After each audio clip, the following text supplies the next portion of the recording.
ఆత్మశుద్ధి లేని ఆచారమదియేల, బాండ శుద్ధి లేని పాకమేల, చిత్తశుద్ధి లేని శివ పూజలేలరా, విశ్వదాభిరామ వినురవేమా.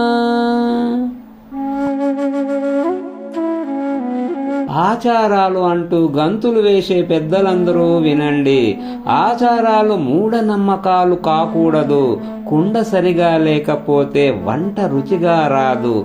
మనసు శుచిగా లేకపోతే నువ్వు పట్టి వస్త్రము కట్టుకొని దురాలోచన చేస్తూ ఇతరులకు కీడు తలపడుతూ శివుని మీద పూలు వేస్తే శివుడు నీకు మంచి ఫలితమునిస్తాడా?